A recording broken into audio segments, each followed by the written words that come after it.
Bismillahirrahmanirrahim. Assalamualaikum warahmatullahi wabarakatuh. Baik, perkenalkan nama saya Hasan Basri dengan NIM 120402171228. Saya kelas 3A BKI. Mata kuliah model-model konseling dan dosen pengampunya yaitu Bapak Muhammad Ilyas. Dan program studi saya yaitu bimbingan konseling Islam Fakultas Dakwah dan Komunikasi Universitas Islam Negeri Sultan Syarif Kasim. Baik, di sini saya akan menyampaikan yang diberikan oleh Bapak Muhammad Ilyas yaitu soal UTS dan soal UAS pada semester 3 ini. Yang dimana soal yang pertama yaitu teknis-teknis yang dilakukan dalam pendekatan psikoanalisis ada 5, yaitu asosiasi bebas, interpretasi, analisis mimpi, analisis dan interpretasi atas resistensi. Yang dimana jawabannya asosiasi bebas adalah teknik yang digunakan dalam terapi psikoanalisis.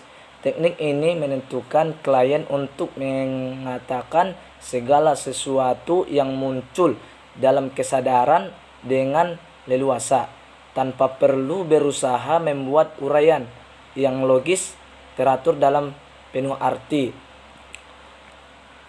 Interpretasi adalah proses komunikasi melalui lisan atau gerakan antara dua atau lebih pembicaraan yang tak dapat menggunakan simbol-simbol yang sama. Dalam KBBI, orang yang melakukan interpretasi disebut interpreter. Menurut definisi, interpretasi hanya digunakan sebagai suatu metode jika hal tersebut dibutuhkan.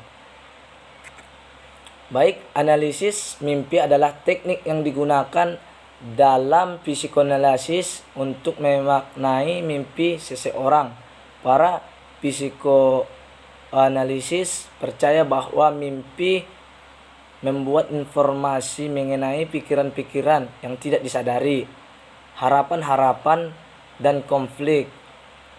Secara umum, arti dari analisis adalah aktivitas yang membuat sejumlah kegiatan seperti mengurai, membedakan,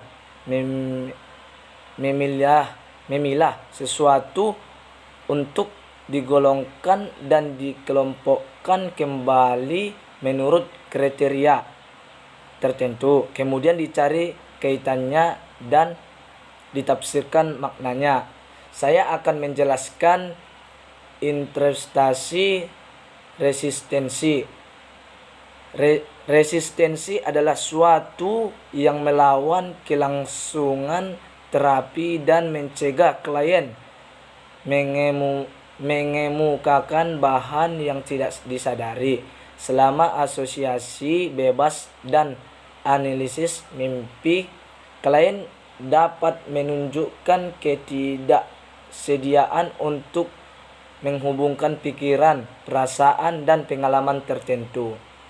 Baik, yang kedua, soal yang kedua, jelaskan penyebab neo-Freudian memisahkan dari Freud seperti Alfred Adler dan Albert Ellis. Baik, saya akan menjawabnya. Adler menjadi populer karena konsep inferiority kompleksnya yang tampaknya memiliki efek langsung pada harga diri seseorang dan kesehatan mental secara keseluruhan. Dia juga mendukung karya-karya netizen, sementara Freud tidak menyukai gagasan membaca apapun dari netizen. Cukup mengejutkan, Freud tampaknya telah merangkul beberapa ide netizen kemudian dalam publikasi terbarunya sebagai konsep drift kematian, keinginan bahwa seseorang untuk mati, dan dorongan untuk hidup. Baik, yang pertama, Freud ahli saraf Austria, sementara Adler lebih dari seorang dokter medis dan psikoterapis. Adler lebih menekankan pada memahami orang secara keseluruhan, sedangkan Freud pada pandangan yang terfragmentasi dari ego individu, superego, dan prinsip ide. Yang ketiga, Freud awalnya tidak menyukai prinsip-prinsip netizen tidak seperti Adler yang telah menjadikan pendukung setia.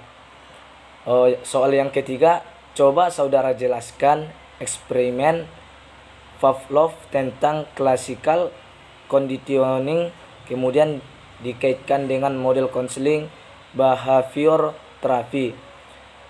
Yang dimana jawabannya ialah ia menentukan bahwa ia dapat memukakan stimulus netral seperti sebuah nada atau sinar untuk membentuk perilaku.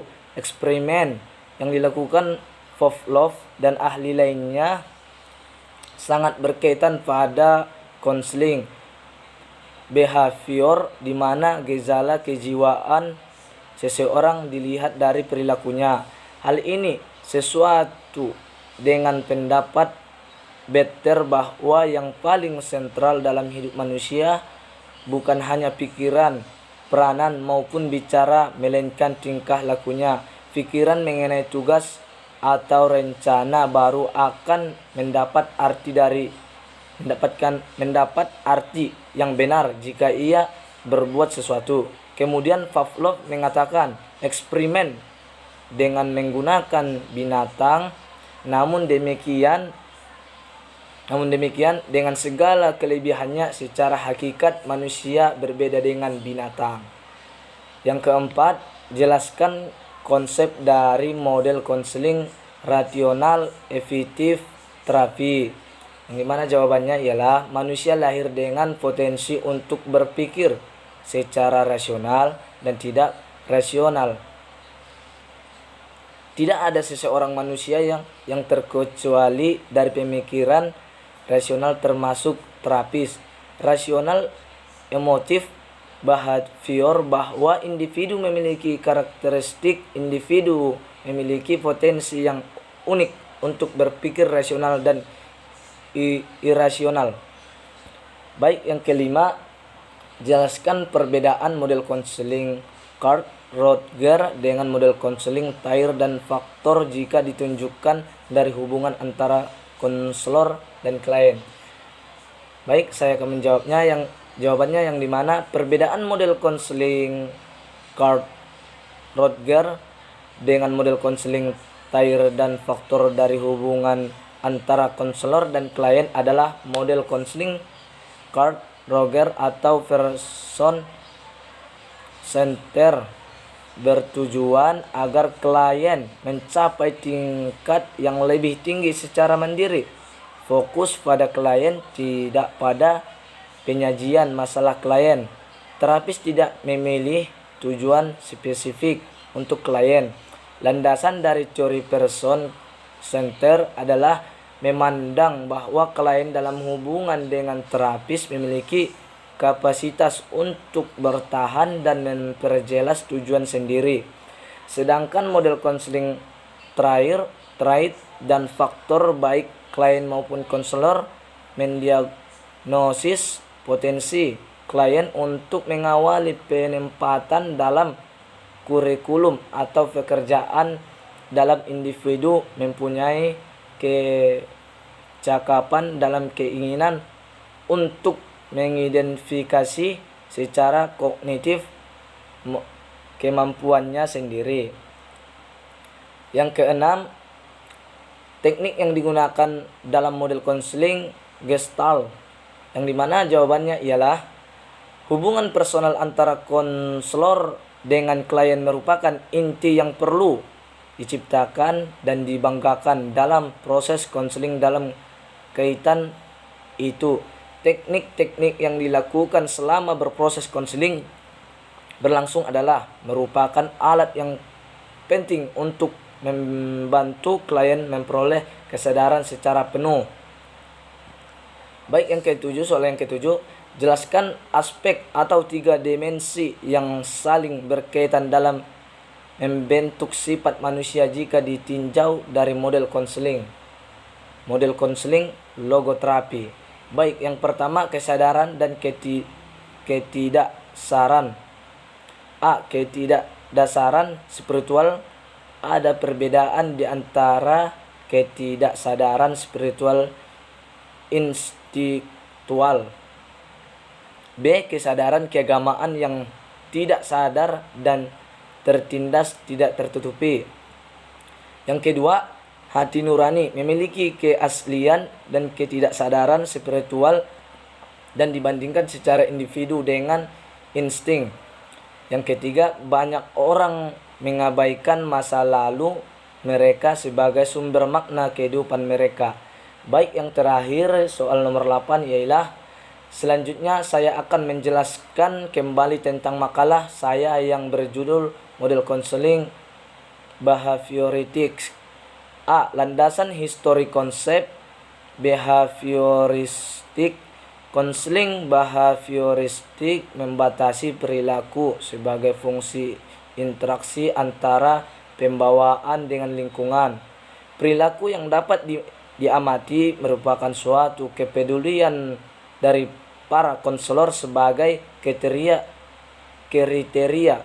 pengukuran keberhasilan konseling. Karakteristik konseling behavioral adalah berfokus pada tingkah laku yang tampak dan spesifik, memerlukan kecermatan dalam perumusan tujuan konseling, mengembangkan produser perlakukan spesifik sesuai dengan masalah klien, penilaian yang objektif terhadap tujuan konseling. Baik. B. Hakikat manusia menurut pendekatan behavioristik. Pendekatan behavioral tidak mengesampingkan pentingnya hubungan klien atau terapis atau potensi klien untuk membuat pilih-pilih. Dari dasar pendekatan tersebut dapat dikemukakan beberapa konsep kunci. Tentu hakikat manusia sebagai berikut. Tingkah laku manusia diperoleh dari belajar. Kepribadian manusia berkembang bersama-sama dengan interaksinya dengan lingkungannya. Setiap orang lahir dengan membawa kebutuhan bawaannya. Manusia bukanlah hasil dari conditioning sosial atau kultural mereka. Manusia tidak lahir baik atau jahat, terapi netral. Manusia mempunyai tugas untuk berkembang dan sebuah tugas perkembangan yang harus diselesaikan dengan belajar. Cukup sekian dari saya yang dapat saya sampaikan. Sekian dan terima kasih. Assalamualaikum warahmatullahi wabarakatuh.